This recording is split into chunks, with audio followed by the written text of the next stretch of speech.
minta satu orang yang di Zoom berdoa.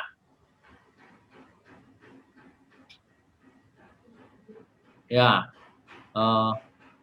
Indah berdoa.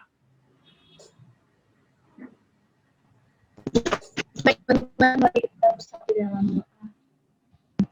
Tuhan, terima kasih atas kamu yang kau berikan kepada kami sore ini. Bila kami telah kejadian baru, Engkau berkatilah kami Tuhan, berilah kami hati yang tenang dan beri juga kepada ahli untuk kekuatan untuk dapat mengajarkan kami. Terima kasih dalam namamu kami telah berdoa dan mengucap syukur. Amin. Amin. Ya, hari ini kita sampai di surat pastoral. Ya. Surat pastoral itu ada 3 biasanya. 1 Timotius, 2 Timotius, Titus. Ya. Nah, hari ini nanti kita hanya akan khusus melihat 1 Timotius. Ya. Jadi kalau nanti saudara bertemu dengan surat pastoral, saudara jangan lupa yang dimaksud itu 3 kitab. Ya. Surat pastoral itu ada 3 kitab, 1 Timotius, 2 Timotius, Titus. Ya. Filemon juga masuk kali. Ya. Filemon juga masuk. Nah, di antara kitab-kitab ini, hari ini secara khusus kita akan melihat 1 Timotius. Nah, 1 Timotius. Nah, secara umum dulu, ya, saya perkenalkan 1 Timotius ini. Jadi 1 Timotius itu di pasal-pasal awal, dia bicara tentang doktrin menghadapi ajaran sesat. Nah, pasal 1-nya. Terus di pasal 2-nya, dia bicara tentang sikap-sikap orang ketika beribadah. Ya, sikap-sikap orang ketika beribadah. Terus pasal 3 itu dia bicara yang cukup unik, yaitu tentang persyaratan-persyaratan menjadi pelayan-pelayan dalam gereja. Ya, disebut ada pemilik jemaat, ada diaken, gitu. Terus pasal 4, tugas Timotius menghadapi pengajar sesat. Ya. Terus pasal 5 itu hal-hal yang praktis tentang praktek dalam kehidupan sehari-hari jemaat. Misalnya di situ ada soal janda, gitu. Ya, kalau ini bagian ini cukup menarik. Kalau di tafsir, salah satunya saya ajak saudara bahas ini.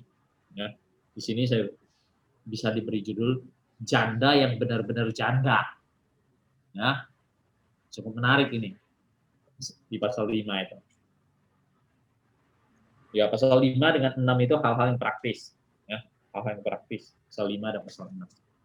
Nah, hari ini, Bapak, Ibu, dan saudara sekalian, kita akan khusus melihat pasal 3. Ya, pasal 3. Pasal 3 judulnya apa sih itu? Pasal 3. 1 Timotius. Syarat-syarat bagi penilik jemaat. Berikutnya lagi apa? Syarat-syarat bagi diaken. Terus berikutnya lagi jemaat Allah, dasar penopang kebenaran. Nah, saudara, kita khusus lihat yang 2 perikop yang awal. Ya, kita khusus lihat 2 perikop yang awal.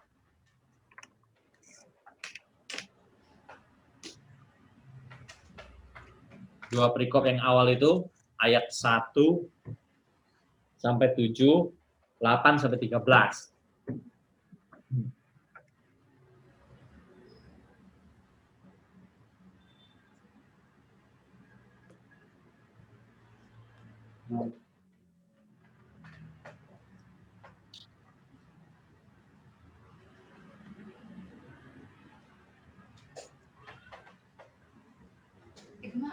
Kamera aku udah gelap banget begini-gini. Menduk banget. Spidolnya lain kali taruh di kelasnya jangan taruh terbalik ya. Dia jadi pas mau pakainya dia kabur jadi. Hah? Di setiap kelas kan ada spidol, ada penghapus. Cuman akhir-akhir ini kan karena sub terus jadi nggak tahu.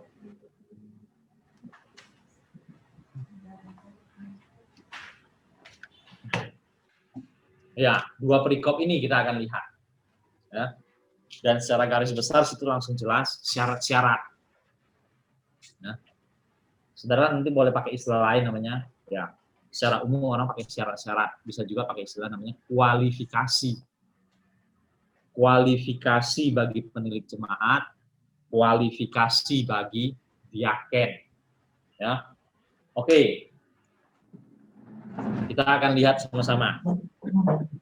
Mari kita lihat perikop yang pertama dulu. Ayat 1 sampai 3, 4 sampai 7. Ya, minta 2 orang baca. 1 sampai 3 Kerin, terus Jerry 4 sampai 7. Silakan. Syarat-syarat bagi penilik jemaat. Mengenai perkataan ini, orang yang mendaki jabatan penilik jemaat menginginkan pekerjaan yang indah.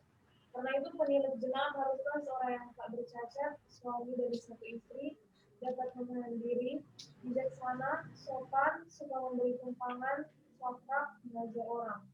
Bukan peminum, bukan pemarah, melainkan peramah, pendamai, bukan pembawa. Seorang kepala keluarga yang baik, disegani dan dihormati oleh anak-anaknya. Jikalau seorang tidak tahu mengepalai keluarganya sendiri, bagaimanakah ia dapat mengurus umat Allah? Janganlah dia seorang yang baru bertobat, agar jangan dia menjadi sombong dan pemanis. Hendaklah ia juga mempunyai nama baik di luar jemaat, agar jangan dia diikut orang dan jatuh ke dalam kebenaran. Oke, sampai situ dulu ya. Nanti kita baru lihat yang bawahnya lagi. Yang perikop pertama ini aja kita lihat. Ini digariskan sini syarat-syarat bagi penilik jemaat. Ya, istilahnya penilik jemaat. Terjemahan bahasa Inggris ada pakai apa ya?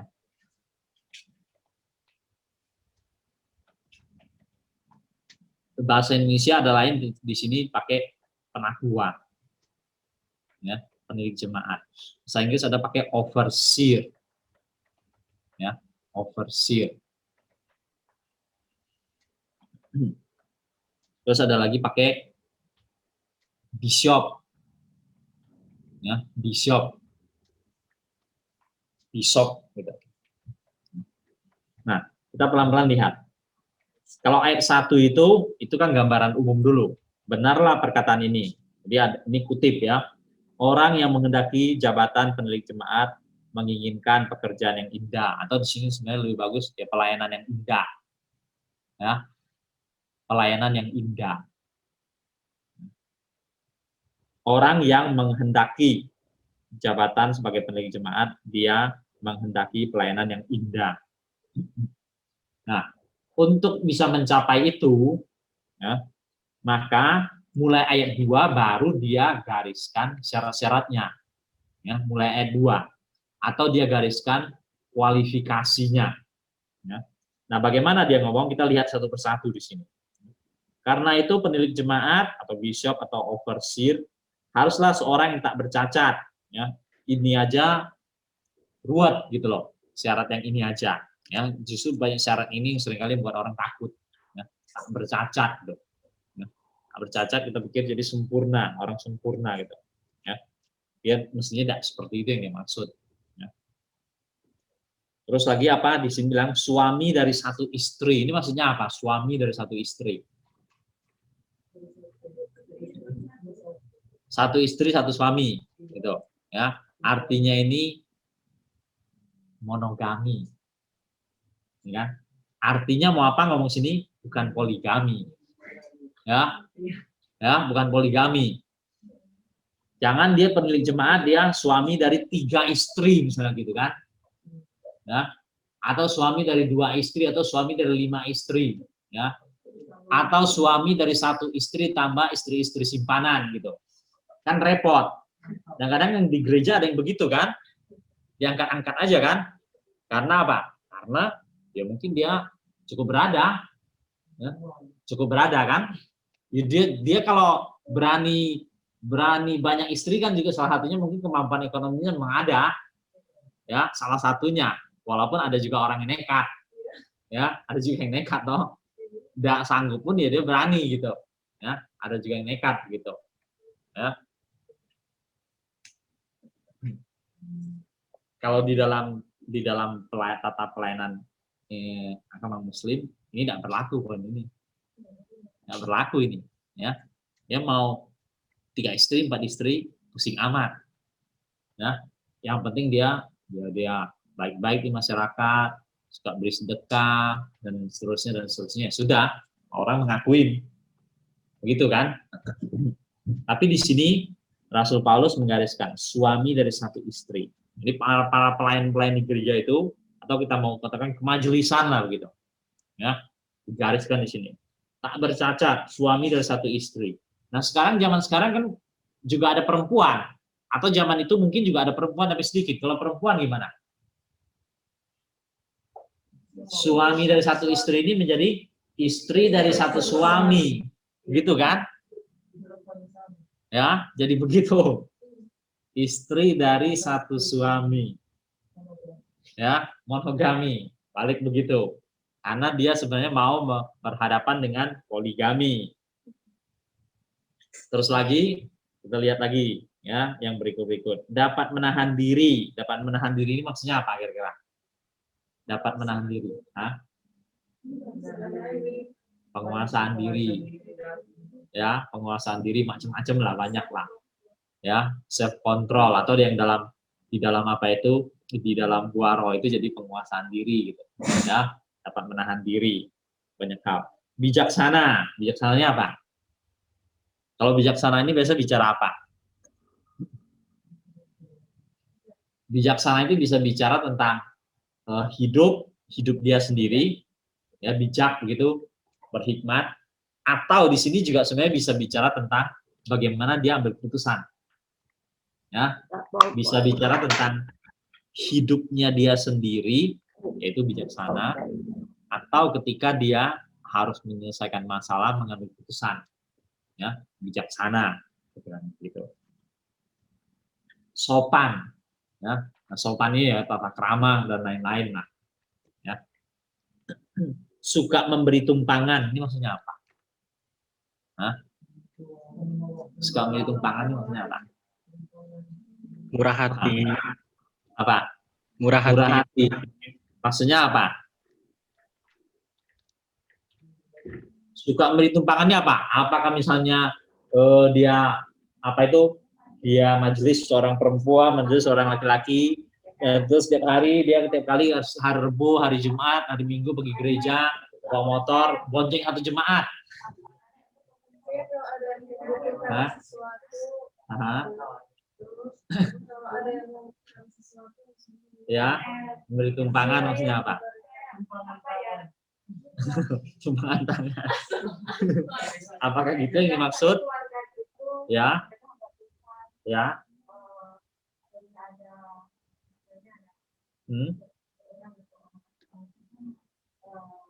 Hah?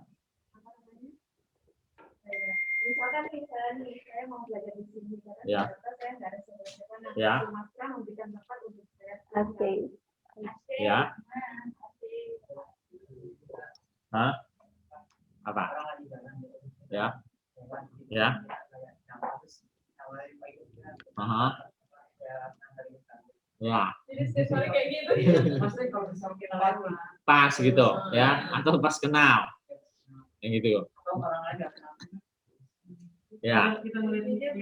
Yang gitu-gitu ya, saya bilang kalau nggak kenal hati-hati, ya. Apalagi Jakarta dijebak orang kadang, ya. Kadang-kadang dijebak orang, betul-betul, ya, kalau Jakarta. Apalagi kenal, ya, hati-hati banget. Balik lagi kita tanya lagi. Jadi sini suka memberi tumpangan apa? Dalam hal apa? Apakah tadi kita bicara motor, mobil, tak tinggal, atau apa? Hah? Hah? Yang membutuhkan. Nah, kalau yang membutuhkan ya, kalau membutuhkan kan kita bicara dalam arti banyak hal, suka menolong lah gitu, atau yang bantu yang berkekurangan gitu. Ya. Di sini dia bilang suka memberi tumpangan, ya. Itu kata-kata yang dipakai namanya hospitality. Hospitality itu hanya dalam arti rumah, ya. Nah, bukan mainan, rumah. tempat tinggal. Maksudnya gitu. Hospitality itu hospitality kalau di kota ini kadang-kadang hilang. Hospitality itu di desa-desa gampang sekali dipahami. Ya. Di zaman dulu di padang-padang gurun juga gampang dipahami. Ya. Hospitality zaman di Perjanjian Lama seperti apa? Hospitality.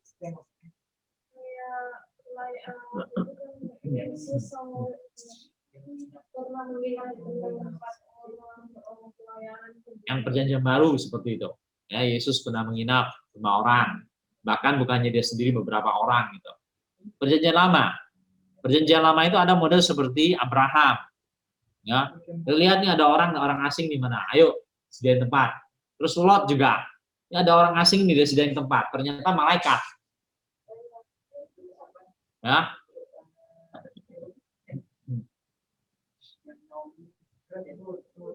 Hah?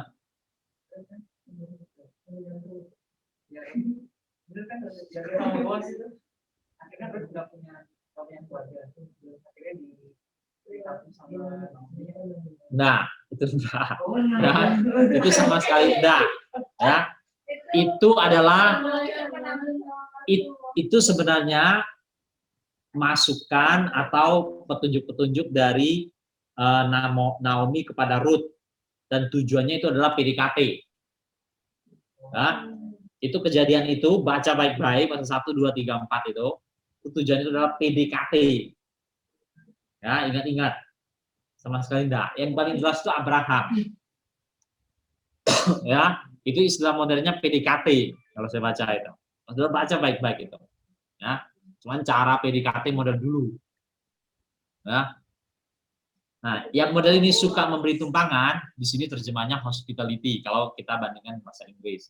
Dalam arti itu hanya rumah. Ya. Rumah itu maksudnya apa? Tempat tinggal. Tempat tinggal itu maksudnya apa? Model seperti Abraham. Ada orang dari tempat yang jauh, dia lihat orang asing. Zaman dulu tuh orang-orang asing begitu. Masyarakat setempat suka memberikan tumpangan. Zaman yang sangat kuno sekali, tidak ada hotel.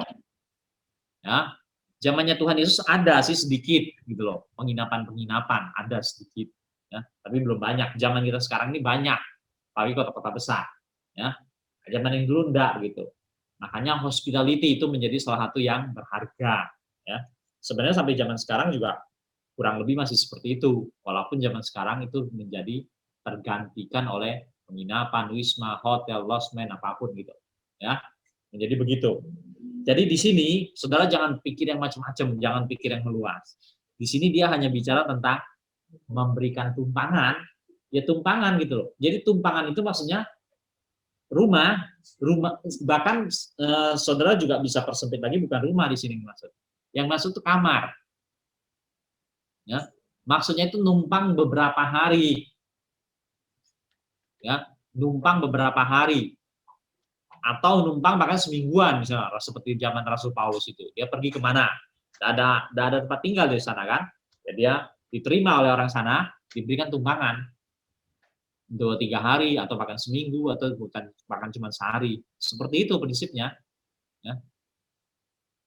Nah, zaman sekarang saya katakan tadi agak tergantikan dengan sebagian oleh wisma, hotel, penginapan dan lain-lain. Ya. Tapi zaman sekarang pun masih banyak. Saudara bisa temu, ya.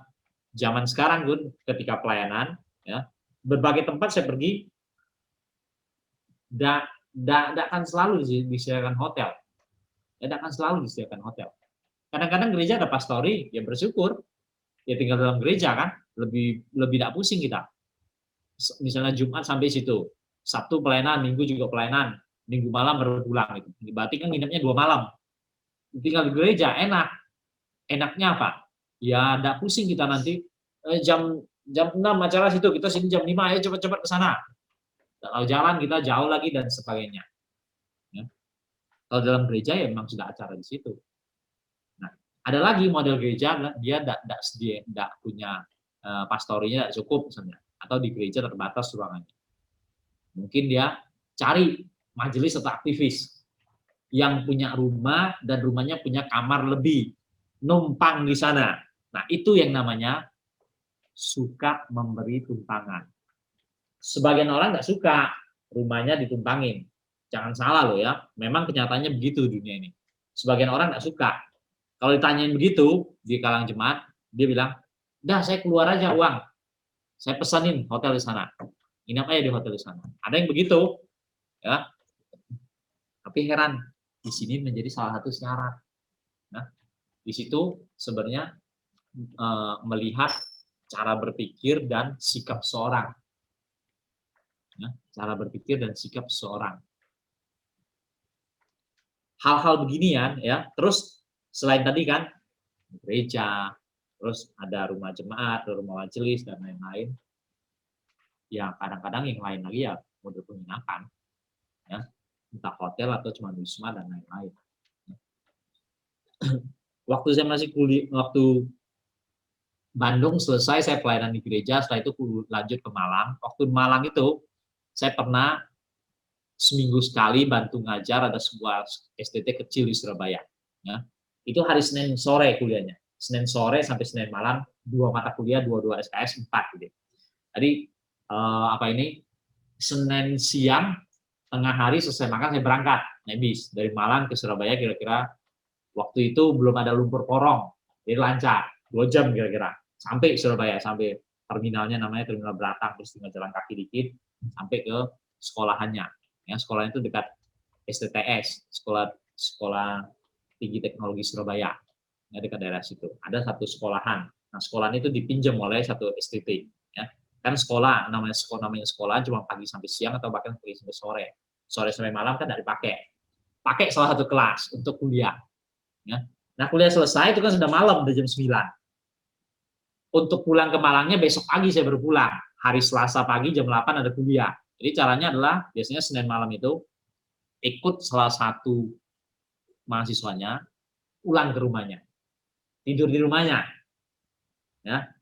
Nah, pernah ada seorang mahasiswa itu bapak-bapak kepala sekolah SD dia. Ya. Nah, bapak-bapak kepala sekolah SD anaknya udah besar-besar. Ya, dan rumahnya ada 2-3 kamar, walaupun rumahnya sangat sederhana. Ya, tapi rumahnya ada 2-3 kamar. Sampai rumahnya udah malam, jam 9, jam 9.30 atau mendekati jam 10, tidur cepat-cepat. So pagi bangun, akan cepat-cepat, terus jam 5.30 langsung ke daerah yang dilewatin bis, ya, naik bis terus sampai Malang, kira-kira jam 7, dari 5.30-an sampai kira-kira jam 7 lebih. Ya. Langsung balik tempat kos, cepat-cepat mandi, berangkat kuliah. Masih keburu, nggak pernah terlambat sih. Ya, waktu itu masih cukup lancar. Jam 8 kuliahnya, hari Selasa. Itu kalau kuliah MTH, Selasa, Rabu, Kamis, Jumat. Kuliahnya cuma gitu. Senin nggak ada. Ya, Senin kosong. Sebagian STT sampai hari ini juga gitu S1-nya. Senin kosong. Karena Senin itu mereka baru pulang dari pelayanan, dari weekend. Ya, jadi tinggalnya seperti itu. Nah, kadang-kadang selain Bapak itu, ada lagi tinggal lagi seorang mahasiswa lain. Juga bapak-bapak yang masih lebih muda. Ya. Rumahnya rumah kontrakan yang kecil banget. Ya, kecil banget itu apa? Masuk rumah, ruang tamu kecil, kamar yang kecil, belakang WC. Jadi, kan mereka dia punya keluarga nih, punya istri, punya anak. Jadi malam itu, satu malam saya tinggal tidurnya di ruang tamu itu. Ya, rentang situ tikar, tidur gitu. Pagi-pagi dianterin ke itu stasiun atau ke jalan raya yang dilewatin bis, naik gitu. Nah, itu yang seperti itu, orang-orang yang seperti itu, bapak-bapak yang tua dan bapak-bapak yang muda itu yang disebut sebagai suka memberi tumpangan. Ya, memberi tumpangan. Maksudnya memberi tumpangan ini adalah numpang tidur, numpang bermalam. Ya, maksudnya itu. Jadi bukan hal-hal yang lain. Ya, bukan numpangin motor, bukan numpangin mobil. Walaupun saudara juga boleh lakukan itu, baik-baik juga gitu kan. Ya. Bisa, itu juga bisa. Yang mana?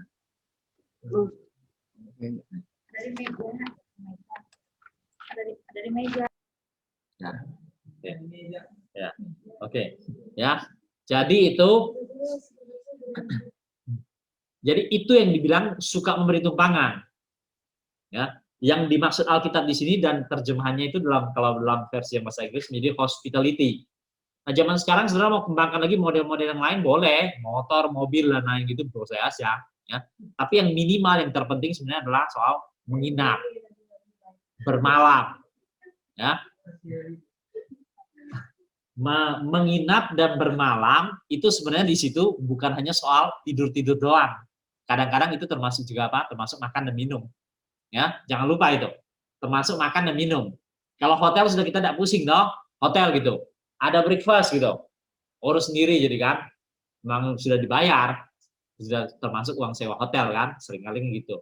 Jadi orang-orang yang dimaksud di sini syarat-syarat bagi pendidik jemaat di sini suka menjadi tumpangan dalam arti seperti itu. Ya, bukan dalam arti yang lain. Saudara harus paham ini. Jadi ini menjadi salah satu persyaratan kemajelisan. Maju lagi kita. Cakap mengajar. Cakap mengajar itu maksudnya apa? Hah? Cakap mengajar apa? Cakap mengajar karate. Cakap mengajar masak, ibu-ibu. Apa di sini cakap mengajar? Hah? Jadi itu kayak lebih ke orang ke pelayanan yang gitu. Hah? Apa? Pelayanan gitu. Pelayanan. Yang mana? Yang cakap mengajar ini? Yang tadi. Iya. Tadi itu, jadi secara umum kita bicara ini aja loh. Syarat-syarat bagi majelis.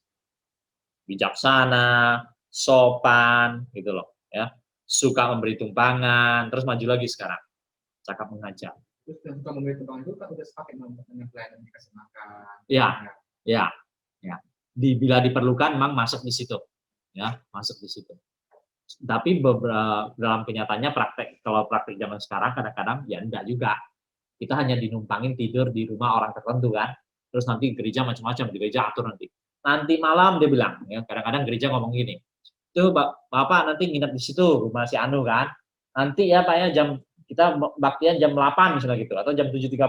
Tapi nanti jam 6.30 ada orang jemput ya Pak, gitu. Atau supir gereja jemput, kita pergi makan dulu, dan makan selesai langsung baktian gitu. Ya, kadang-kadang gitu.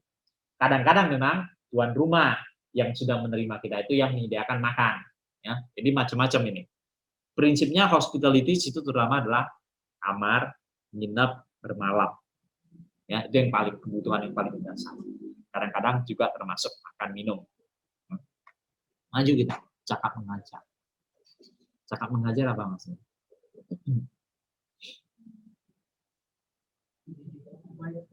Hah? Pandai mengajar lah kira-kira itu. Jago mengajar lah istilah kerennya. Ya betul-betul mengajar seperti biasa.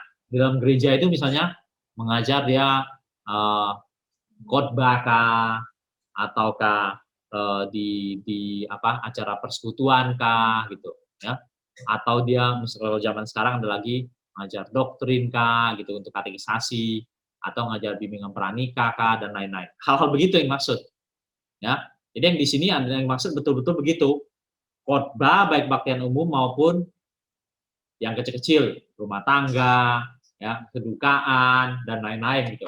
Jadi betul-betul mengajar dalam arti yang seperti itu ya, khotbah dan mengajar yang lain-lain. Ya, itu. Maju lagi. Bukan peminum. Maksudnya apa? Hah? Hah?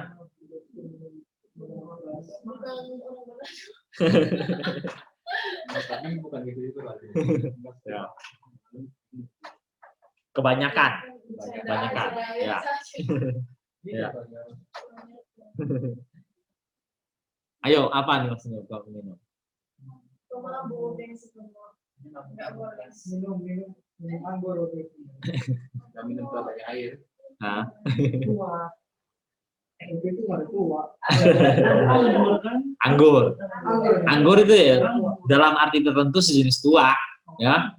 Kita di sini memang nggak punya anggur kan, jadinya kita buatnya pakai lain, ya pakai aren, pakai itu nira, jadinya tuak gitu kan. Kalau kita ini misalnya khotbah di daerah Batak atau daerah Manado, kita boleh ngomong bukan suka minum tuak gitu. Nah, aja gitu ya. Bukan suka minum cap tikus misalnya kita gitu kan. Bisa jadi gitu. Hah? Tanya itu. Saya cuma pernah lihat, belum pernah coba. Kalau saguernya saya pernah coba. Saguernya. Ya, kalau saguer cukup enak. Asam manis. Ya. Saguer cukup enak menurut saya. Tuak juga lumayan, mirip-mirip. Jadi kalau agak lama ya Pak, itu bisa membunuh infeksi Pak. Kayak kita kan Ya, percaya saya. di tupaku kan, dimasak pakai garam, dia bisa dari tupaku. Percaya saya. Untuk masak dengan ayam pun rasanya enak. Iya. Ya. Itu biasanya pakai masak. Sampai gitu ya. Makanya kan. Saya tidak tahu loh. Saya hanya tahu itu minuman keras. Tapi saya berpikir sendiri berdasarkan pengetahuan umum, ya, berdasarkan pengetahuan umum itu mestinya bisa juga untuk masak daging-dagingan dan jadi enak. Ya, kok tidak mau dia? Itu pertama itu kalau digigit anjing. Rabies Cuma pakai itu Pak, itu bisa buat. disiram, Iya. disiram di luka. Tapi harus pakai garam. Oke. Masaknya pakai garam. Kalau pakai minum Loh. Sebenarnya ya, saya pribadi saya amatin perkembangan yang terakhir itu corona ya. Orang kena corona, ya minum terus saguer cepat sembuh. Saya punya kepercayaan itu, mati virusnya, panas gitu. Ya. Tapi ya risikonya memang ada risiko mabuk kan. Ya kita kan nggak mau itu, ya. Tapi saya yakin itu bisa menolong, meringankan, bahkan mempercepat kesembuhan. Karena dia sendiri bahannya sebenarnya sangat bergizi. Bahannya itu sangat bergizi, ya, higienis, bergizi, kuman tidak bisa hidup, ya. Lagi sentuh tangan Pak ini itu. Ya, Ini buat besok. ya, netes itu. Saya pernah lihat cara ambilnya, ya. Saya pernah lihat cara ambilnya. Kalau saya temu yang tempat-tempat gitu, saya malah pengen beli yang langsung di bambu itu, yang belum jadi araknya. Itu enak banget, ya. Bukan lebih keras, tidak ada alkohol sama sekali. Kamu beli yang pertama itu tidak ada alkohol sama sekali. Sama dengan di Pulau Jawa ini, ya, air aren itu. Saya pernah minum 1 kali, ya. Pengen minum lagi. Iya, yang dari orang masih nampung itu loh. Itu yang pertamanya paling sehat, ya, paling sehat. Kamu tahu kalau minum itu, saya pernah minum ya. Itu manisnya minta ampun. Tapi di leher ini enak, dingin. Kalau kamu buat kopi, kamu suka manis pun kamu tambahlah kopinya sebanyak-banyaknya gula. Tidak bisa minum nanti. Tidak enak. Kemanisan banyak gula tidak enak. Tapi kalau model minuman saguer itu, enggak. Karena dia asli. Ya. Sama juga minum air tebu. Ya. Manis banget, tetap enak. Tapi kalau kamu buat minuman apapun, teh, kopi, apa, kamu tambah gula makin banyak, lama-lama buang.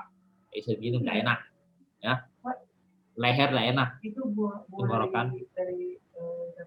dari kolang-kaling kan? Bisa juga, ya. Rasanya salah satunya itu. Kolang-kaling salah satunya, ya. Macam-macam. Yang Pulau Jawa dengan sana punya agak beda, ya. Yang Pulau Jawa tuh banyak kan aren, nira, ya. Yang sana mungkin banyak kan nira kali, ya. Yang Kupang punya NTT itu salah nira, ya. Biasanya bahan-bahannya itu, tapi itu sehat, sangat bergizi. Jadi kalau di sini padanannya ya seperti itu. Di apa ini? Di daerahnya Tuhan Yesus atau daerahnya orang Israel, tidak ada aren, tidak ada juga bahan cap tikus begitu. Adanya anggur, dibuat jadi wine gitu. Dan orang sana minum sih, semua orang sana minum, baik laki baik perempuan, ya. Jadi di sini kalau ngomong bukan peminum, itu maksudnya peminum yang berlebih-lebihan, ya, mabuk gitu, ya. Karena semua orang Israel sebenarnya minum, baik dia majelis, baik bukan majelis, makin besar dikit nanti akan belajar dalam hidupnya minum. Itu minuman yang umum, ya, minuman yang umum. Tapi memang ada risiko mabuk, itu yang selalu ditegaskan, loh, jangan jadi pemabuk, gitu. Nah di Indonesia karena kita ini sangat terpengaruh oleh Muslim, jadi berbagai minuman alkohol itu sangat terbatas, ya, harganya mahal, kalau ada di dalam supermarket atau dikunci khusus, di raknya khusus kunci, tulis di situ. 17 tahun baru boleh membeli ini, ya, 21 gitu, ya, sekarang. Umur 21 tahun nanti mau beli, petugasnya datang bukain kunci dulu, ya, seperti emas saja di situ, ya, lemari khusus gitu. Sebenarnya itu minuman yang sangat bergizi semua, gitu, di situ, ya, walaupun beresiko mabuknya memang ada, karena alkoholnya tinggi. Pajaknya juga dicek ya, Pak. Pajaknya tinggi, ya, pajaknya tinggi.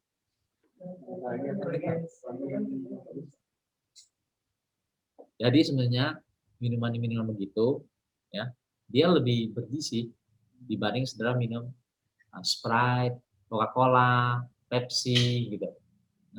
Yuk, udah enggak yuk.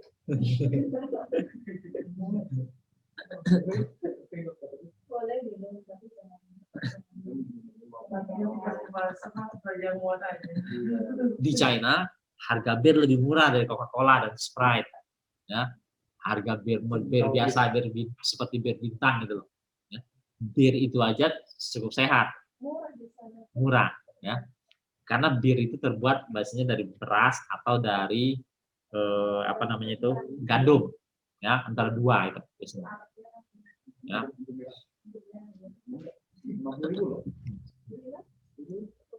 50.000 masih lumayan, ya, karena di Indonesia termasuk harganya biasanya tinggi. Cap tikus memang berapa? Biasanya? Kalau botol aqua itu Pak, Yang umum. 18.000. Botol aqua sebesar apa? Yang udah sendiri. Segini. 18.000. 18.000 masih mending. Hah? Karena Pak, Oh. Om itu boleh apa kelola itu. Oh. Om Buat sendiri. Iya, buat sendiri. Oke. Ya. Ada juga kan saguer ketiga Pak, saguer, saredo sama itu. Beda, bahannya beda itu. Kalau saredo itu pakai gula batu, gula merah. Ya, ya. Pakai manis, Ya. pakai rempah-rempah. Nah Oke. itu yang bilang buat kopi itu kan. Saya juga jujur setiap hari minum itu Pak. Tapi satu ring. Sedikit, ya. Ini sedikit-sedikit toh. Ya, seperti itu. Orang-orang di dunia barat yang biasa minum juga sebenarnya kan minumnya dikit-dikit toh. Mereka di rumah banyak botolnya kan, buka, tapi kita lihat kan orang yang minum yang wajar kan dikit-dikit doang. Ambil cangkir itu minumnya sedikit doang. Biasanya minumnya banyak kan di musim dingin. Ya, begitu minum dikit badan langsung hangat karena musim dingin. Ya. Kita sini memang nggak ada musim dingin. Ya. Mama kan begitu jantung, dan itu pun nanti pakai itu, pakai saredo gitu, pakai itu. Sembuh lama-lama. Iya. Ya. Karena gizinya bagus, ya minuman gitu. Memang risikonya dia beralkohol tinggi, karena ada risiko mabuk. Ya, tapi gizinya tinggi, ya. Tapi itu jam tikus Pak, kalau dibakar Pak nyala. Nyala. Loh, banyak minuman apapun yang alkoholnya bisa sampai 60-70% dibakar akan nyala. Ya. Yang sampai 60-70%. Yang alkohol sudah setinggi itu biasanya nyala. Ya, risikonya. Hah? Iya, ya. Karena dia tinggi sekali. Ya, dari ilmu kimia kita belajarnya gitu kan. Apapun zat cairnya, kalau alkoholnya tinggi dia akan nyala. Ya. Yang paling gila kan orang peminum yang paling gila itu yang paling gila menurut saya orang yang minum spiritus. Spiritus itu gunanya apa? Spiritus gunanya kan untuk hidup nyalakan Petromax. Ya, tapi peminum yang gila spiritus diminum. Itu panasnya gila, ya. Itu panasnya gila, ya. Itu minum yang gila, ya. Tidak wajar itu sudah. Ya. Itu bahan bakar sudah. Ya, bahan bakar.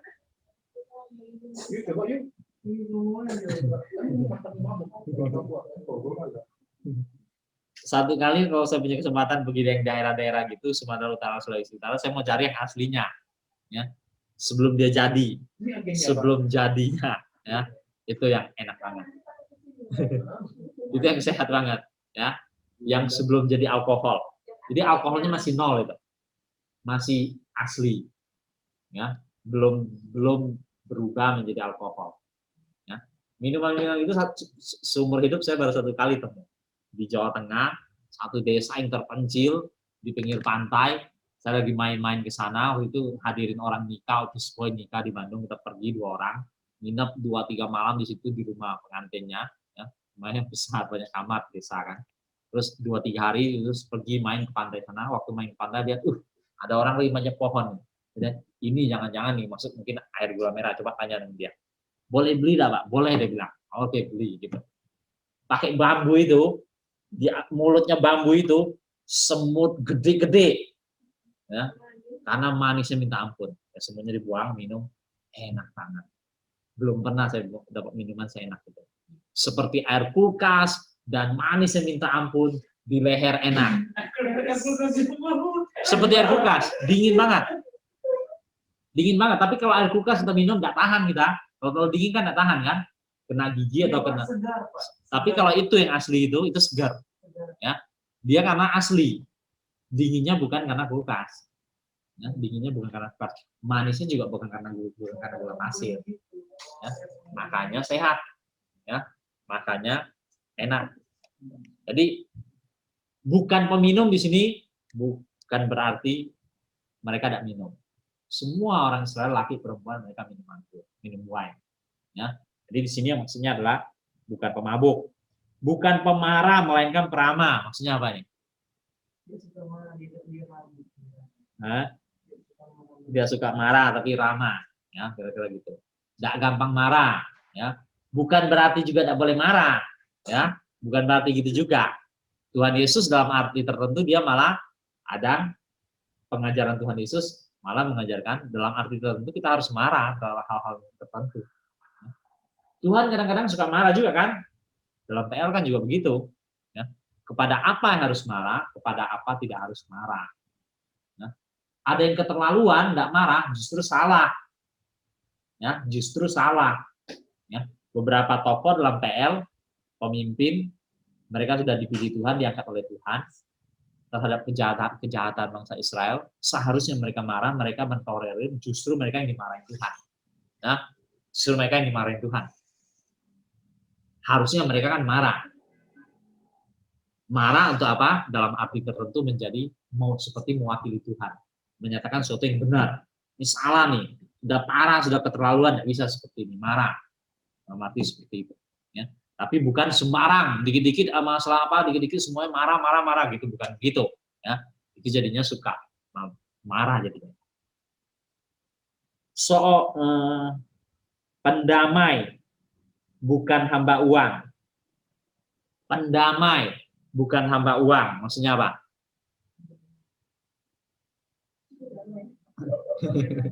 Suku damai nama orang.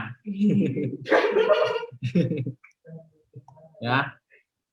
Jadi ya bukan dalam hidup kita ini jangan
tadi terputus internetnya, sekarang kita sambung lagi. Ya. Jadi tadi sampai pendamai bukan hamba uang. Ya, pendamai bukan hamba uang. Ya, jadi pendamai itu ya akur-akur lah dengan orang gitu. Ya, tidak suka berselisih lah gitu. Selisih-selisih pendapat itu bisa terjadi, ya, tapi bukan untuk bermusuhan. Ya, itu maksudnya pendamai. Mudah-mudah susah ini dalam hidup bermasyarakat seperti ini. Ya, tapi kita harus tahu prinsip-prinsip Alkitab untuk sampai mencapai taraf ini. Bukan hamba uang. Banyak tokoh-tokoh dalam Alkitab ya seperti Abraham, gitu, apa ini lagi, Daud, Salomo, ya kaya luar biasa, ya. Tapi pada mereka tidak pernah kan tercetus dari Alkitab mengatakan mereka hamba uang. Ya, ingat baik-baik itu. Banyak di antara mereka tokoh-tokoh itu, ya saya yakin orang seperti Yusuf, Daniel juga kaya raya, ya minimal Yusuf, ya Daniel mungkin menengah ke atas lah, ya. Kalau Yusuf kelihatannya cukup kaya, ya, karena dia jadi orang nomor 2 di Mesir. Tapi model seperti Abraham, apalagi seperti yang Saul, Daud, Salomo, ya, itu super kaya orang-orang itu. Ya, tapi pada mereka tidak pernah dikatakan bahwa mereka hamba uang. Ya, jadi di sini bicara tentang bukan banyak dan sedikitnya harta benda atau uang finansial, tapi adalah sikap orang itu terhadap harta benda atau finansial itu. Ya. Kalau bicara tentang orang-orang agama Konghucu, ya, nah seminar-seminar, saya seringkali kutip satu ayat yang cukup bagus ya dalam kitab suci tentang Konghucu itu. Ada satu kali pernah dikatakan gini, satu ayat yang bagus banget. Ya. Kaya dan mulia adalah keinginan setiap orang, tapi kalau tidak dapat dicapai dengan jalan suci, jangan kita mencapainya. Miskin dan hina adalah kebencian setiap orang, tapi kalau tidak dapat ditinggalkan dengan jalan suci, biarlah kita tetap tinggal di dalamnya. Nah, kalimat yang bagus banget. Ya. Itu bicara tentang cara menggapai kemapanan atau kekayaan, yaitu dengan jalan suci yang ditekankan. Cara keluar dari kemiskinan atau kehinahan, yaitu dengan jalan suci. Tapi kalau harus dengan jalan yang tidak benar, secara langsung ayat tadi ingin mengatakan mendingan tetap miskin. Kalau untuk keluar dari kemiskinan harus pakai jalan yang tidak benar, tidak suci, yang mending tetap hidup miskin. Nah, seperti itu kira-kira. Kalau untuk mendapatkan kekayaan, kemuliaan, harus pakai jalan yang tidak suci, biar tidak pernah mendapatkannya tidak apa-apa, kira-kira gitu. Ya. Nah, kalau di sini bicara jangan menjadi hamba, bukan hamba uang, ya, bukan budaknya uang di sini, ya. Tapi kita biasanya dalam iman Kristen kita suka tekankan kita menjadi tuan atas mamon, gitu, ya.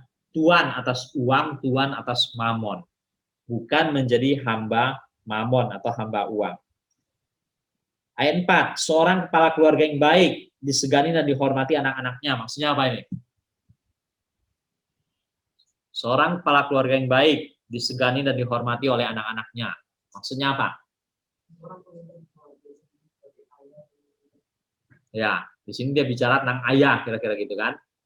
Kepala keluarga. Berarti dan anak-anaknya juga terdidiklah, dan dalam keluarga itu ada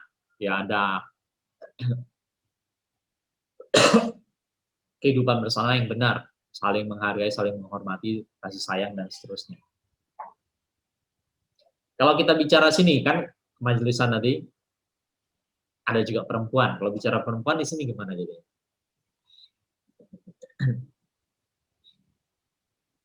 Kalau perempuan jadinya seperti apa ayat ini? Harus kita interpretasikan gimana?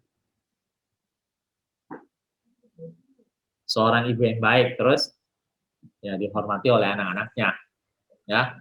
Seorang ibu yang baik, gitu kira-kira gitu kan.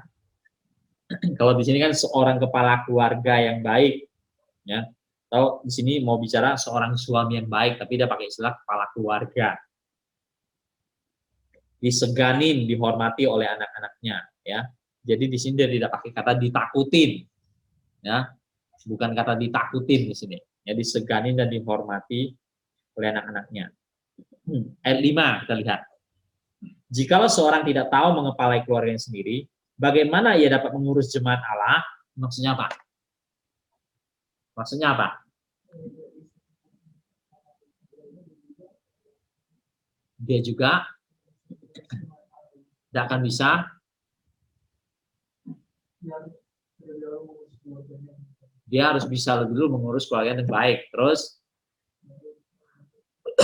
baru bisa mengurus jemaat. Jadi ayat 5 ini kan mau menerangkan ayat sebelumnya, ya kan? Dia harus seorang kepala keluarga yang baik, diseganin, dihormati oleh anak-anaknya. Dan itu diterangkan dengan kalau seorang tidak bisa mengepalai keluarganya, bagaimana dia mau menjadi pengurus rumah Tuhan. Ya. Karena ketika seorang menjadi majelis, ya dalam arti dia menjadi pengurus rumah Tuhan. Pengurus rumah Tuhan itu orangnya banyak, jemaatnya banyak toh. Ada yang sifatnya gini, sifatnya gitu, macam-macam karakternya. Ya. Termasuk dalam jemaat kadang-kadang ada yang menyenangkan, ada yang menjengkelkan. Ya. Kalau dalam keluarga kita tidak bisa urus dengan baik, apalagi urus gereja, pusing kepala, ya kan? Setengkar sana sini kan? Dalam gereja kan lebih banyak orang, ya, lebih banyak orang lebih pusing ngurusnya. Jadi itu diuji dari keluarga atau rumah tangganya sendiri dulu.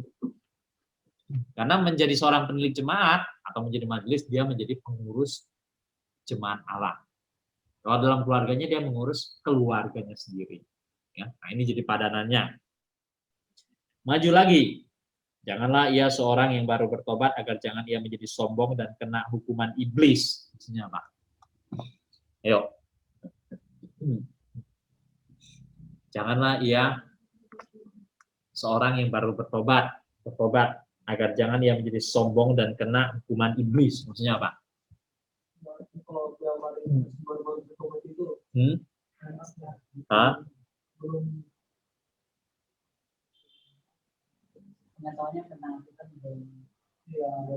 Terus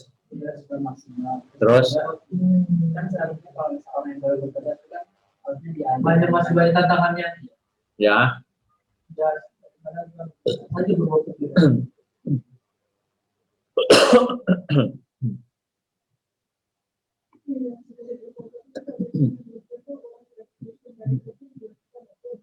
Ya. Ya. Bisa gitu. Ya. Jadi memang orang-orang yang baru bertobat, saudara bisa temu nanti di gereja. Ya, saya juga pernah ketemu beberapa kali. Orang-orang baru bertobat, jangan cepat-cepat diangkat jadi pengurus, jadi majelis dan lain-lain. Ya. Apalagi di beberapa sekolah teologi, saya juga pernah bertemu orang-orang baru bertobat cepat-cepat masuk sekolah teologi. Lebih kacau.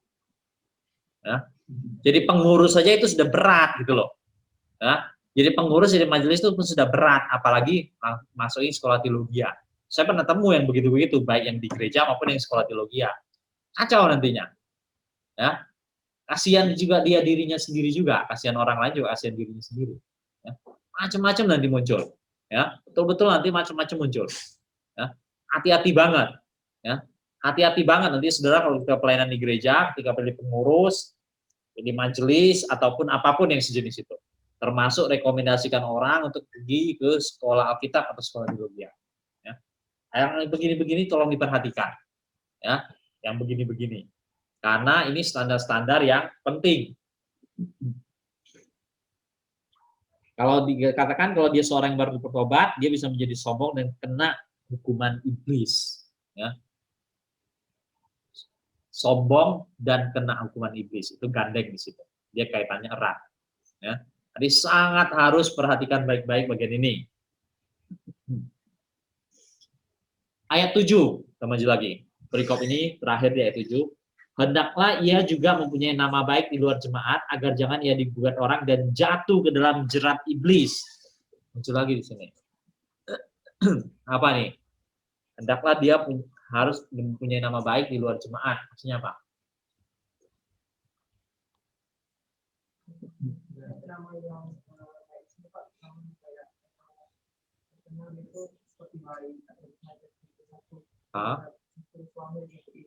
Terus ya.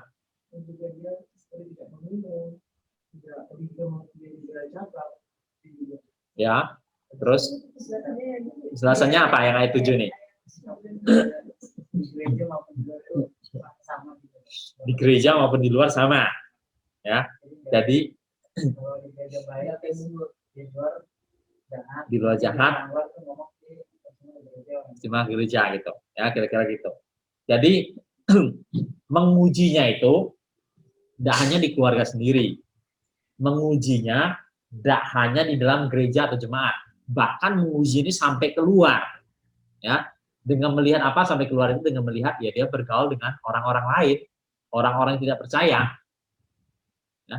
Kan dalam sehari-hari kan dia bisa bergaul dengan orang-orang yang tidak percaya, dalam bekerja, dalam bisnis, sekolah, studi, dan lain-lain sebagainya. Ya. Di situ pun menjadi tolak ukur syarat-syarat atau kualifikasinya. Ya. Menjadi majelis atau penilik jemaat. Ya. Jadi dia juga harus punya nama baik di luar jemaat, agar jangan digugat orang dan jatuh ke dalam jerat iblis. Ya. Karena bisa aja kalau dia di luar, yang di luaran, di luar keluarga, di luar jemaat, tidak punya nama baik. Kalian pernah temu kan? Satu kali kalau temu, misalnya, ada orang Kristen tertentu, pengurus tertentu, majelis tertentu, masuk bui dia. Masuk buinya mungkin KDRT. Atau mungkin masuk buinya korupsi. Atau mungkin masuk buinya ngutang lari. Kabur gitu loh. Nah, itu kan menunjukkan nama tidak baik di luar jemaat. Ya, dia punya nama tidak baik di luar jemaat. Jadi urusannya bukan hanya di rumah, bukan hanya di gereja, bahkan juga teruji di luar kalangan orang-orang percaya. Yaitu ketika dia berurusan, berinteraksi sehari-hari dengan orang tidak percaya. Ya mestinya namanya satu orang atau pribadi itu dirinya satu ya di mana-mana satu gitu, ya kan?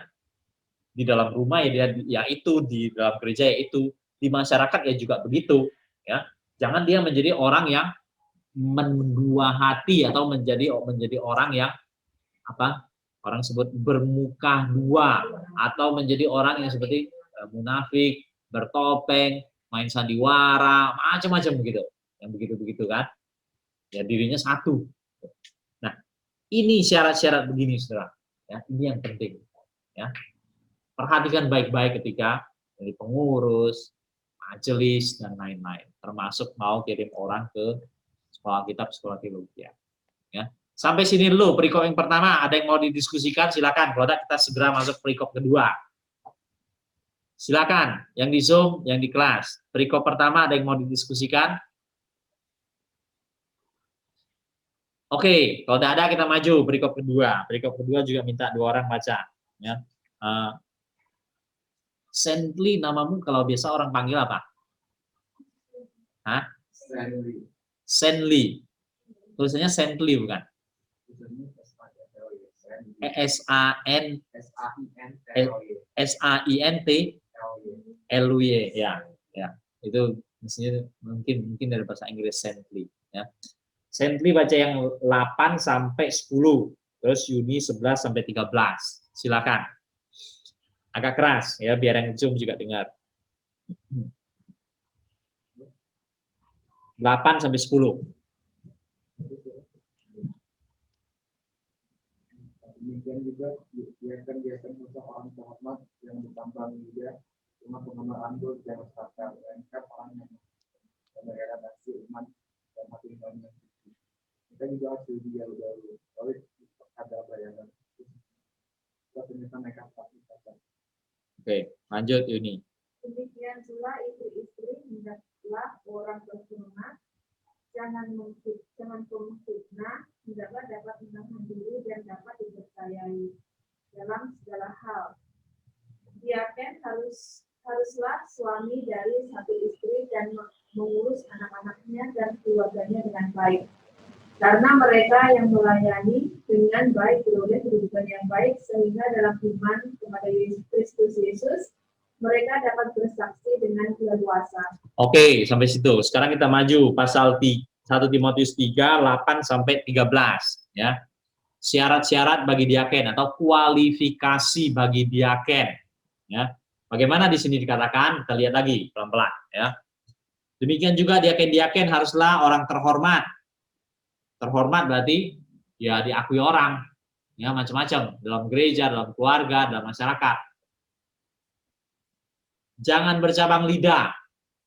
Ya, jangan bercabang lidah soal berbicara ya, antara berbicara dengan mengerjakan sesuatu ya, antara yang dibicarakan dengan yang dikerjakan ya. Gus Dur punya joke tentang ini ya, orang-orang bangsa-bangsa tertentu gitu ya. Gus Dur punya joke ini tentang ini, bagus, sudah cari itu ya. Dia bilang apa? Orang Jepang bicaranya dikit, kerjanya banyak ya. Bicara dikit, kerjanya banyak. Terus macam-macam lagi dia cerita, macam-macam orang gitu ya, macam-macam bangsa. Terus terakhir orang tanya, kalau gitu orang Indonesia masuk yang mana? Ada 4 macam itu ya. Terus dia jawabnya, orang Indonesia tidak bisa masuk ke 4 itu. Loh kok gitu ya? Orang tanya lagi, kenapa Gus, kenapa begitu? Karena dia bilang, orang Indonesia yang ngomongin yang lain, yang dikerjain yang lain. Jawabnya gitu ya. Nah, itu jadinya repot gitu ya.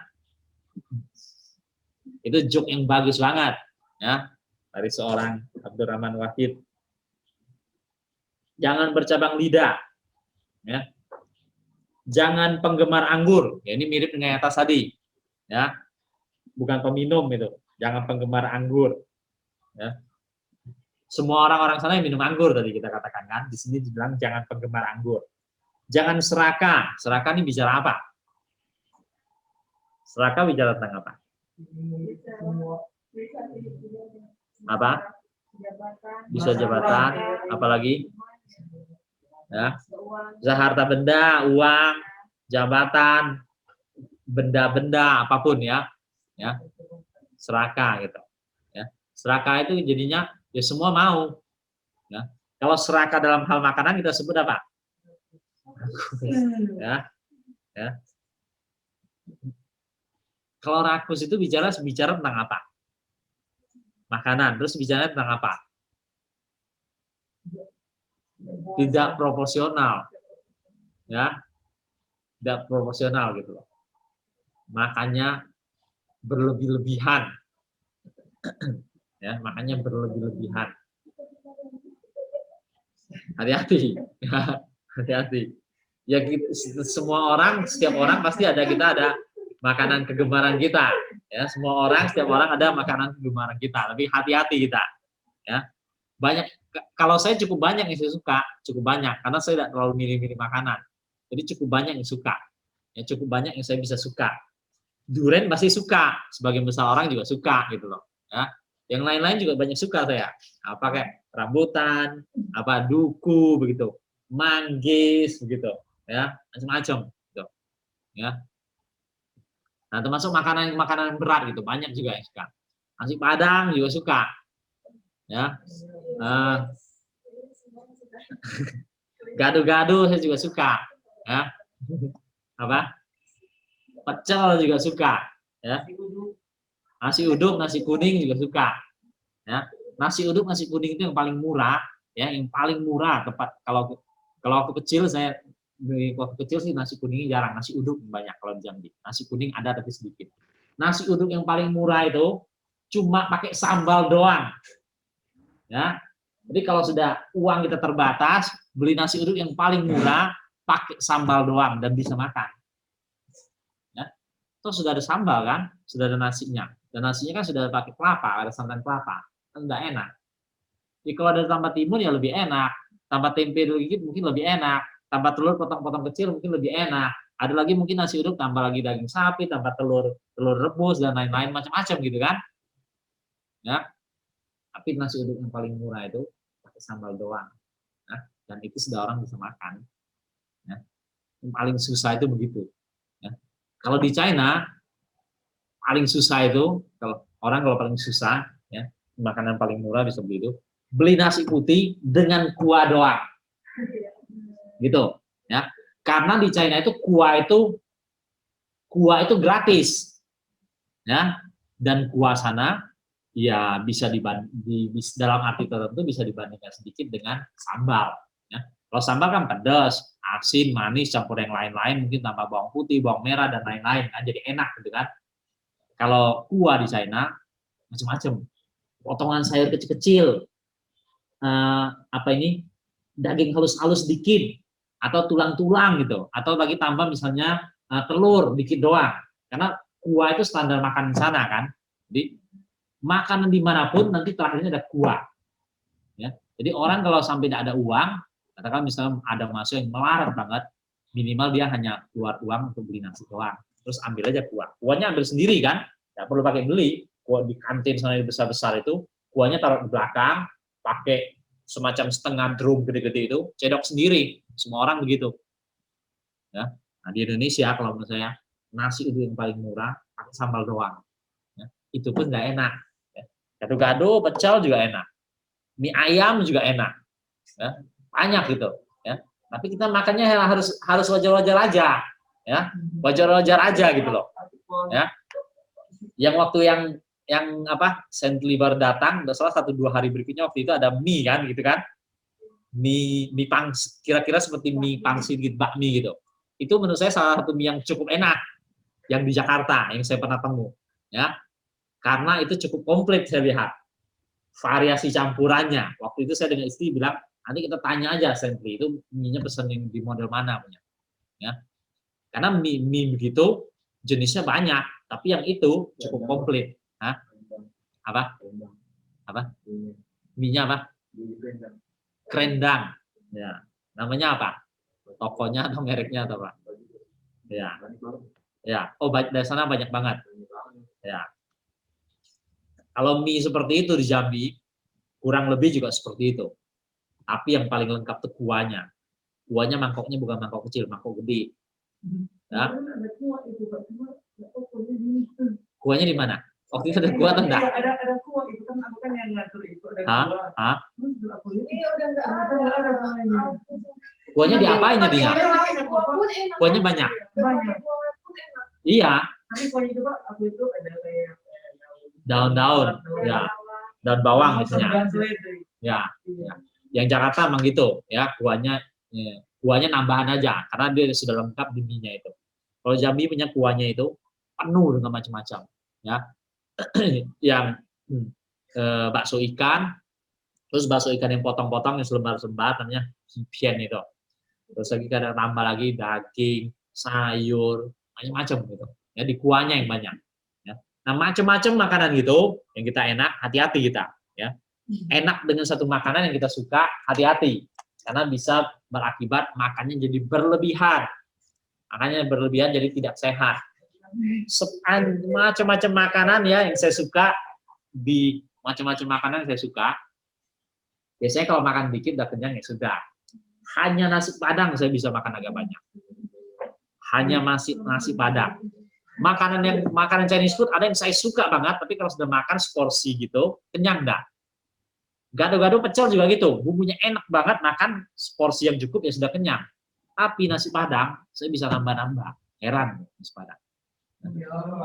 Penting ada bumbu rendangnya aja, tambah sambal, atau ada kuahnya santan, tambah sambal dikit, udah ada dagingnya sudah habis pun bisa. Ya. Nasi padang itu agak heran, ya, agak heran saya. Ya, lumayan. Saya nggak usah pakai telur dadar, pakai bumbu rendang doang bisa makan.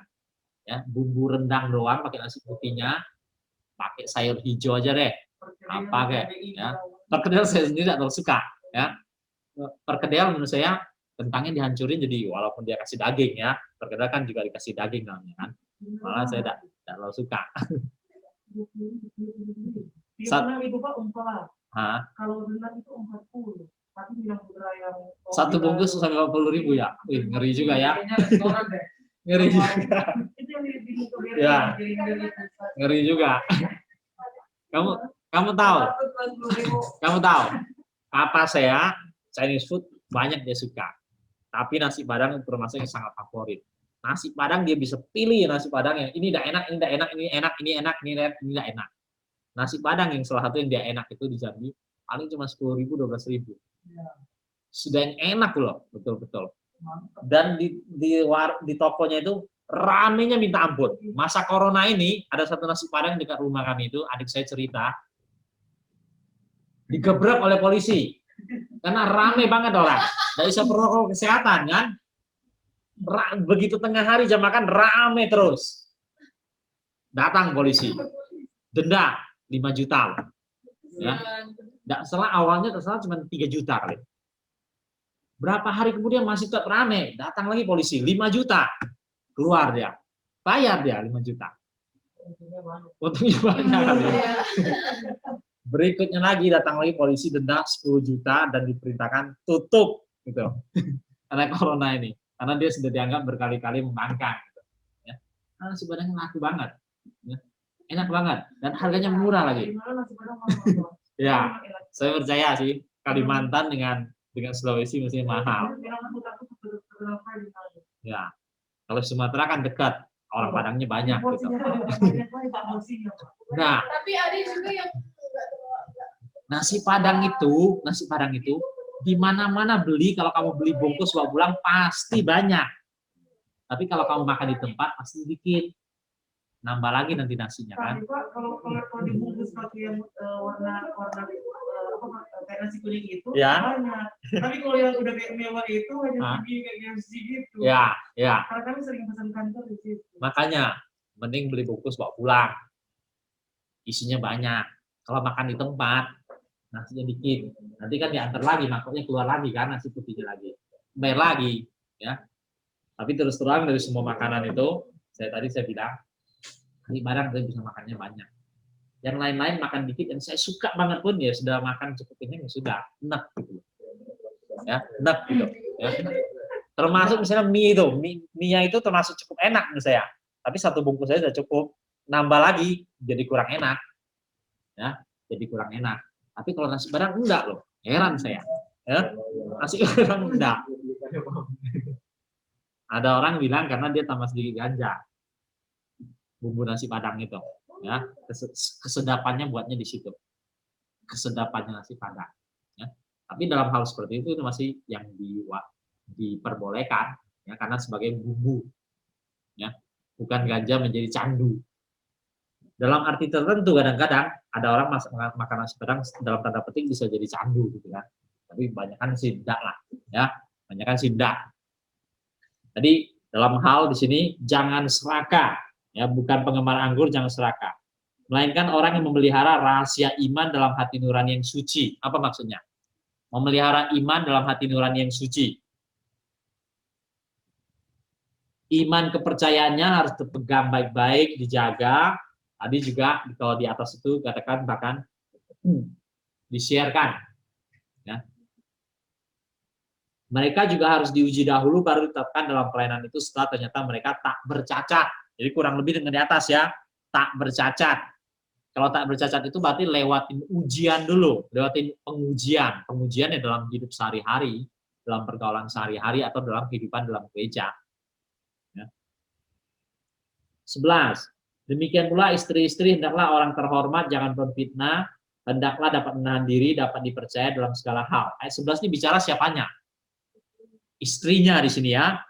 Di ayat 11 ini bukan bicara orangnya itu, tapi bicara sampai istrinya. Istrinya pun harus diperiksa dalam tanda petik begitu. Kalau zaman sekarang ketika kita bicara pengurus majelis, kan ada perempuan nih. Kalau ada perempuan kita bicara tentang suaminya pun. Ya, suaminya pun harus diperiksa, memenuhi standar-standar yang baik, yang benar. Ya. Jangan berfitnah, orang yang terhormat, dapat menahan diri, dapat dipercaya dalam segala hal. Ayat 12. Diaken haruslah suami dari satu istri dan mengurus anak-anaknya dan keluarganya dengan baik. Maksudnya apa? Suami dari satu istri. Sama kayak tadi lagi di atas. Ya. Kalau dia adalah perempuan berarti istri dari satu suami. Ya. Terus tambah lagi situ mengurus anak-anak dan keluarganya dengan baik. Ayat 13, ayat yang terakhir. Karena mereka yang melayani dengan baik beroleh kedudukan yang baik sehingga dalam iman pada Kristus Yesus mereka dapat bersaksi dengan leluasa. Karena mereka yang melayani dengan baik beroleh kedudukan baik sehingga dalam iman kepada Yesus Kristus, mereka dapat bersaksi dengan leluasa. Maksudnya apa? Maksudnya apa?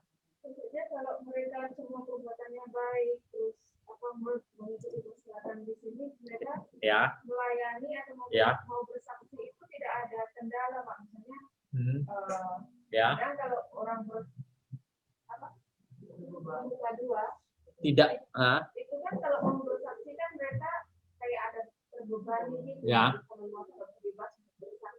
Ya, jadinya sepertinya ada halangan begitu, ya. Jadi kalau di sini kan tidak ada halangan gitu dia.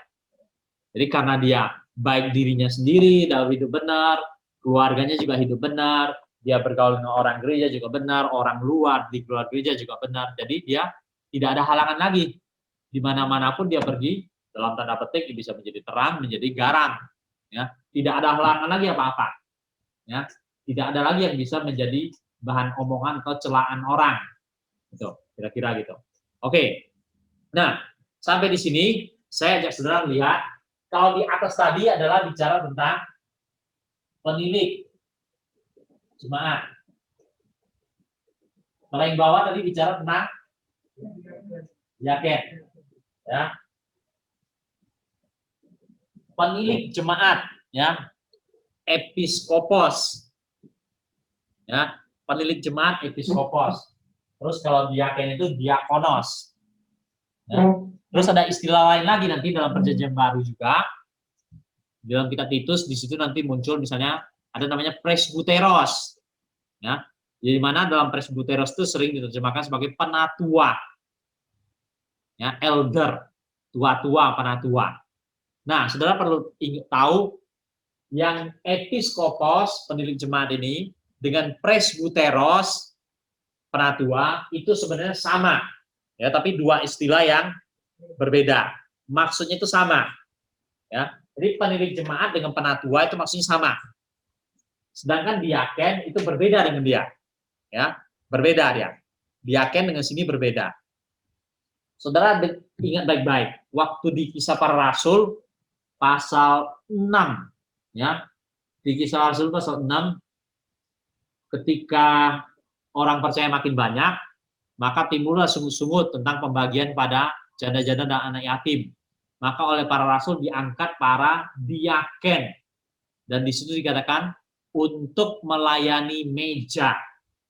Ya. Dan yang dimaksud dalam Kisah Rasul di situ melayani meja adalah dalam hal mengatur pemberian bantuan kepada janda dan fakir miskin dan anak yatim. Ya, itu pekerjaannya diaken di situ. Ya. Sedangkan penilik jemaat atau penatua, dia punya tanggung jawab yang lebih luas dan lebih berat sedikit. Ya, lebih luas dan lebih berat sedikit. Nah, zaman sekarang dua-dua ini kita bisa sebut kadang-kadang orang sebutnya sudah majelis saja dua-dua ini. Tapi dalam kemajelisan sebenarnya ada kriterianya. Ada yang sudah penatua, ada yang tidak.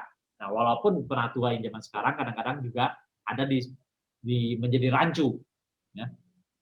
Saudara coba periksa baik-baik. Ya, saudara sekarang coba periksa baik-baik.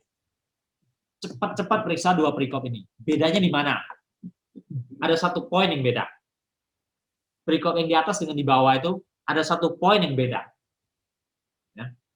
Yang di atas itu kan penilik jemaat, yang di bawah itu diaken. Bedanya terletak di mana? Ada satu hal di situ dikatakan yang berbeda. Coba cari dua perikop itu. Coba buat perbandingan. Periksa dalam ayat-ayat itu. 1 sampai 7, terus bandingkan dengan 8 sampai 13. Poin mana yang beda? Poin mana dia yang beda?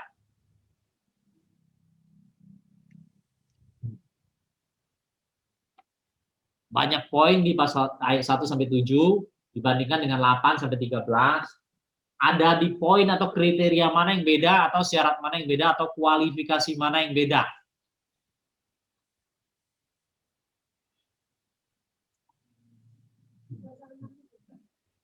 Apa? Baca.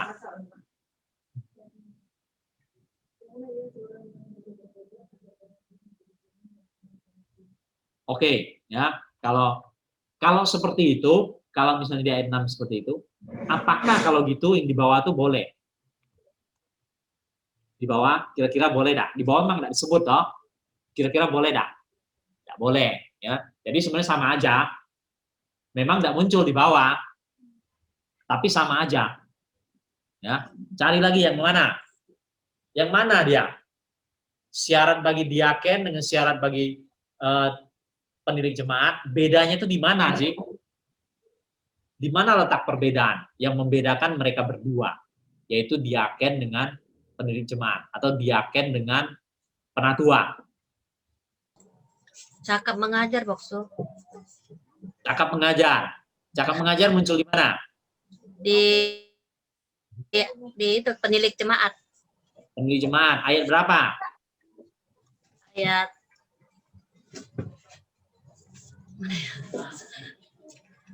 Ayat berapa? bentar, Bokso. 2. Ayat 2. Ya. Bijaksana, sopan, suka memberi tumpangan, cakap mengajar. Jadi poin yang membedakan antara penilik jemaat dengan diaken yaitu terletak di cakap mengajar. Ya. Apakah yang di bawah tidak cakap mengajar tidak apa-apa? Hah? Gimana yang di bawah?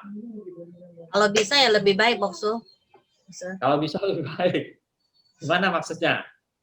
Ya kalau bisa dia mengajar juga kan lebih baik juga. Jadi bisa ngajar juga di sekolah minggu di mana di mana. Hah? Lebih berat. Kalau yang diaken tidak perlu, ya. Jadi bukannya seperti lebih baik. Kalau dia lebih baik, kalau diaken dia cakap mengajar, maka pada zaman itu, zaman Tuhan Yesus dan zaman para rasul sesudahnya, maka mereka pasti akan diangkat menjadi penatua atau pendiri jemaat. Ya. Jadi yang membedakan pada zaman itu, zamannya Tuhan Yesus dan zamannya para rasul, antara penilik jemaat dan diaken ini pada gereja mula-mula ya, yaitu bahwa diaken itu tidak dituntut untuk cakap mengajar. Pelayanan seorang diaken tidak berkaitan dengan mengajar.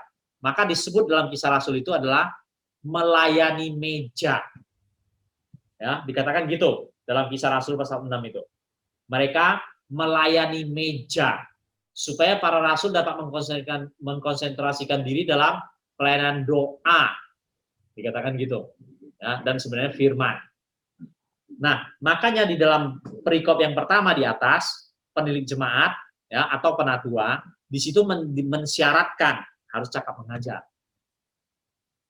Kalau yang diaken tidak dituntut, ya dia tidak perlu cakap mengajar. Ya. Tapi pada dasarnya semua syarat yang lain, baik di atas di bawah, semua sama. Bedanya cuma satu itu, soal cakap mengajar. Jadi semua yang dituntut di atas juga harus dipenuhi di bawah. Semua yang dituntut dari diaken juga harus dipenuhi oleh penilik jemaat. Ya. Perbedaannya cuma yang di satu itu, cakap mengajar. Tuntutan syarat cakap mengajar atau kualifikasi cakap mengajar ini hanya bagi penilik jemaat atau bagi penatua, yaitu bagi episkopos atau presbuteros. Ya, bentuk jamaknya menjadi episkopoi presbuteroi. Ya, ini menjadi diakonoi. Oke, sampai sini cukup jelas. Jadi perbedaan dua perikop itu yang paling mendasar terletak di cakap mengajar. Seorang diaken tidak dituntut cakap mengajar, tapi seorang penilik jemaat atau seorang penatua atau seorang tua-tua dia harus cakap mengajar. Dan yang pakai istilah penilik jemaat itu sama dengan penatua. Ya, walaupun dua istilah yang berbeda tapi maknanya sama pada satu jabatan yang sama. Lalu kita maju saudara-saudara sekarang ke gereja zaman kita sekarang. Gereja zaman kita sekarang seringkali sebutnya hanya majelis. Ya, walaupun masih ada gereja-gereja yang memakai kata istilah penatua dan diaken. Ya, tapi kebanyakan gereja menyebutnya majelis, ya, atau bahkan gereja-gereja yang lebih modern menyebutnya badan pengurus. Ya. Nah, jadi ketika zaman gereja kita sekarang orang menyebutnya majelis, sebenarnya ketika orang menjadi majelis, di situ masih bisa dibedakan dua antara penatua dan diaken. Ya. Maksudnya yang penatua itu, kalau kita tetap sejalan dengan gereja mula-mula, maka yang penatua itu adalah dia selain tuntutan umum ini dia penuhi syaratnya, dia juga cakap mengajar. Artinya apa cakap mengajar zaman sekarang? Ya dia bisa khotbah, bisa sharing, bisa berikan renungan, dan seterusnya, memimpin PA dan seterusnya. Ya. Banyak gereja-gereja tradisional, gereja-gereja mainstream di Indonesia kan masih seperti itu. Ya. Di antara majelis-majelis kita di gereja ada orang yang memang bisa khotbah dan diberi kesempatan khotbah. Ada yang bisa memimpin PA dan diberi kesempatan memimpin PA. Tapi kan banyak juga majelis-majelis yang tidak bisa, toh.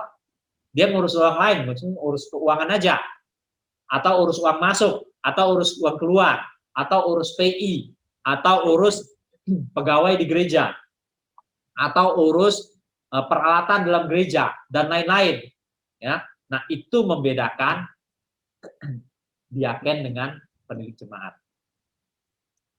atau diaken dengan penatua. Oleh karena itu, sebenarnya yang namanya diaken itu, dalam tanda petik dia sudah setara dengan hamba Tuhan. Dia sudah setara dengan hamba Tuhan. Cuma dia tidak sekolah teologi. Ya, cuma dia tidak sekolah teologi. Lalu gimana dia bisa cakap mengajar? Ya tentu dia dari belajar. Ya, sering mendengar, sering membaca, mungkin tambah zaman sekarang sering ikut training ini, ikut penataran ini, di mana yang bagus-bagus dia ikutin, dia belajar, dengar kaset, dengar ceramah, dengar seminar, macam-macam gitu. Nah, beli buku, baca-baca, suka tanya-tanya orang, suka diskusi dengan hamba Tuhannya dan lain-lain. Ya, kan jadi jago juga dia. Ya, walaupun dia tidak pernah sekolah resmi. Ya, toh ada orang-orang seperti itu kan di dalam gereja kita. Ya, jadi bedanya dia cuma adalah dia pada dasarnya setara dengan hamba Tuhan. Bedanya hanya terletak pada dia tidak mengenyam pendidikan teologi. Ya. Nah, orang seperti ini dia levelnya di penilik jemaat atau di penatua dan dia harus dibedakan dari diaken. Ya, diaken. Karena kepada diaken tidak dituntut untuk cakap mengajar. Nah, saudara-saudara sekalian, ketika kita masuk ke gereja zaman sekarang, kadang-kadang orang rancu. Ya, kadang-kadang orang rancu. Sebagian gereja tidak pegang lagi paham ini. Bagi mereka sudah kemajelisan aja. Sudah kemajelisan aja. Bahkan antara diaken dan penatua itu kadang-kadang mereka rancu. Perbedaannya di mana? Tidak jelas mereka. Ya, tidak jelas mereka. Seolah-olah penatua itu dianggap orang yang sudah lebih rohani. Ya, imannya lebih tinggi, lebih tahan uji. Intinya bukan di situ. Ya, perbedaan mendasarnya bukan di situ. Kalau seperti itu kita mengatakan penatua itu harus tahan uji dan lebih rohani, imannya lebih tinggi. Kalau gitu, apakah kalau menurut syarat-syarat gini, diaken imannya boleh lebih rendah, lebih tidak tahan uji? Kan tidak begitu. Ya, kenyataannya di sini kan tidak begitu. Jadi kembali lagi, perbedaan mendasar cuma di satu hal, yaitu di cakap mengajar.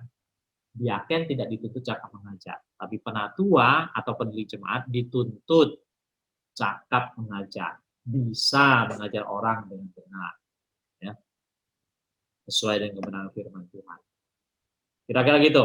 Nah, sampai sini ada yang mau didiskusikan, silakan. Gereja Messi di Manado itu kalau penilik jemaat memang seperti yang Pak bilang tadi ya, maksudnya lebih kayak lebih di atas daripada diaken. Tapi Pak itu kadang kalau misalkan diakennya itu bisa kan berperiode kan 5 tahun kan. Bisa saya juga Pak diaken ini Pak, yang diaken ini dia naik ke penilik jemaat, yang penilik jemaat ini pensiun. Ya. Oke, jadi kayak masa jabatannya itu habis yang penilik jemaat, diakennya yang naik. Ya, betul. Karena ini kita bicara di kemajelisan, kepengurusan. Karena kepengurusan kemajelisan, kita terpengaruh dengan cara prinsip yaitu demokrasi. Jadi ada periodenya. Ada gereja tetapkan, kamu hanya boleh 3 tahun. Sebagai majelis 3 tahun doang, nanti pilih lagi 3 tahun lagi sudah selesai. Ya. Ada yang 5 tahun kan, 5 tahun doang, nanti boleh pilih lagi 5 tahun 2 periode, sudah itu cukup, turun dulu. Nanti 5 tahun kemudian boleh pilih lagi, ada seperti itu kan. Jadi ini adalah sistem kemajelisan. yang sedikit banyak mendapatkan pengaruh dari dunia politik, ya, yaitu soal masa jabatan, ya, di dalam demokrasi dibatasin 2 periode, kira-kira gitu, ya. Nah, sebenarnya di dalam Alkitab orang ketika sudah diangkat menjadi penatua, dia tetap penatua seumur hidup. Periode kemajelisannya bisa selesai. Ini kan dia penatua, atau misalnya dia jabat jadi majelis kan, 3 tahun katakan, atau 5 tahun, 2 periode kan, turun kan ya, turun. Yang diaken ini mungkin jadi majelis toh, dia ini memang nggak jadi majelis, tapi dia tetap penatua. Hanya dia sekarang sedang dibebas tugaskan dari urusan-urusan administratif di gereja itu. Tapi sebenarnya dia tetap bisa mengajar, khotbah, isi di persekutuan, bahkan khotbah hari Minggu. Ya, tidak hilang kepenatuannya. Kemajelisannya sementara selesai dulu, karena ada peraturan 2 periode itu. Karena ada batasan 5 tahun itu atau 3 tahun itu. Ya, prinsipnya di situ. Jadi kepenatuannya tidak hilang. Bukan itu dibilang itu penatua. Ya. Kalau dia kan itu idenya syamas. Ya, Syamas. ya. Terus gimana maksudnya? Coba mencerita tentang syamas. Kalau di saya itu tentang khotbah, tentang itu lebih ke penatua. Ya. Syamas ini kayak hanya pengganti. Ya. Administrasi. Oh, ya. Ini tentang persoalan ini lebih ke syamas. Kayak wakilnya ketua. Ya, wakilnya penatua. Tapi terkadang penatua yang misalkan penatua jemaat ini kan itu ada beberapa wilayah kan, misalnya wilayah ini penatua ini sama sini. Penatua ini juga dia meradap di bendahara gereja. Oh. Kadang seperti itu. Iya, iya. Nah. Mereka kayak berbagi tugas sebenarnya. Jadi di situ syamas itu agak mirip-mirip diaken. Iya. Ya, agak-agak mirip-mirip diaken. Ya. Tapi tetap di situ dia dibedakan dari penatua.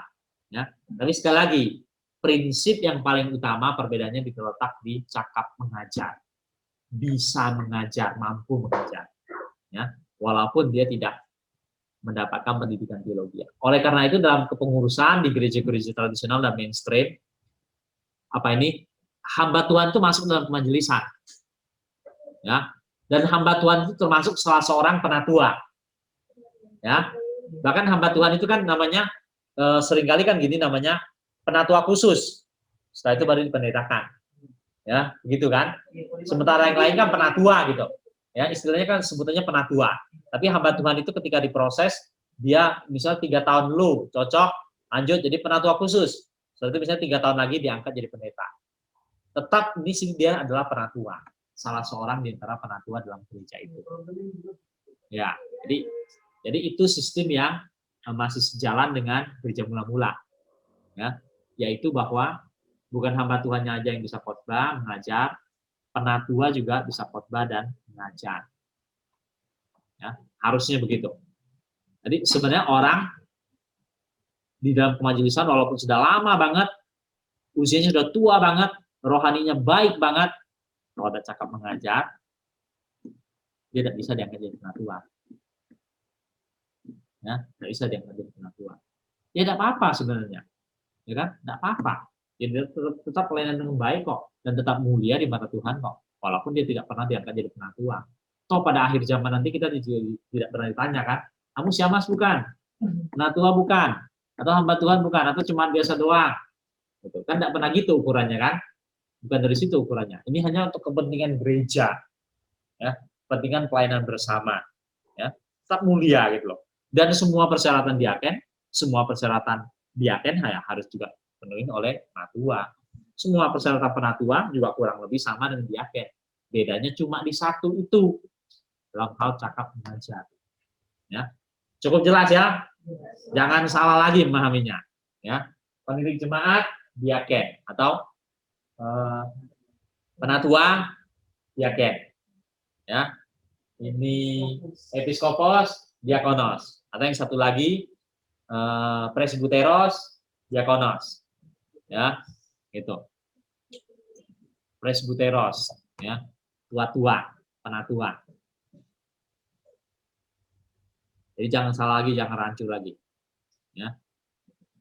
termasuk zaman gereja mula-mula jangan rancu, termasuk sistem kemajelisan zaman sekarang kita jangan rancu lagi. Oke, jadi syarat-syarat ini penting untuk diperhatikan. Karena zaman sekarang banyak yang salah kaprah di gereja-gereja. Ya.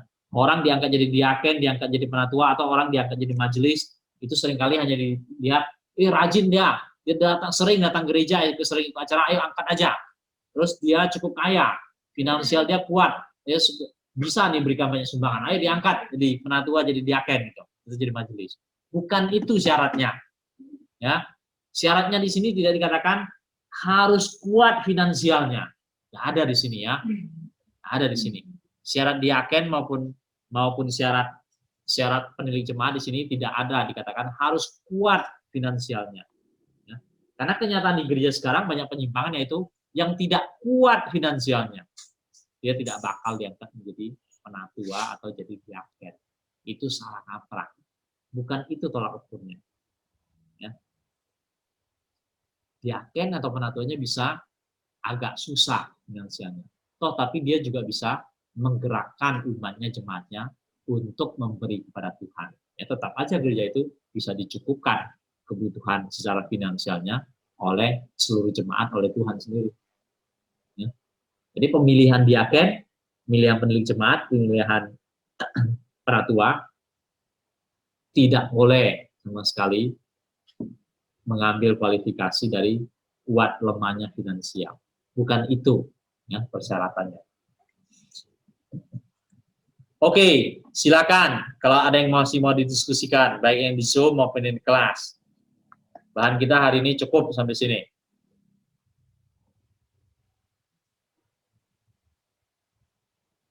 Ya, oke, kalau cukup kita akan akhiri dalam doa. Tadi yang di Zoom ya. Ya, sekarang yang di kelas. Sendly berdoa. Yuk, ya. Agak keras. Ya. Oke, mari kita berdoa.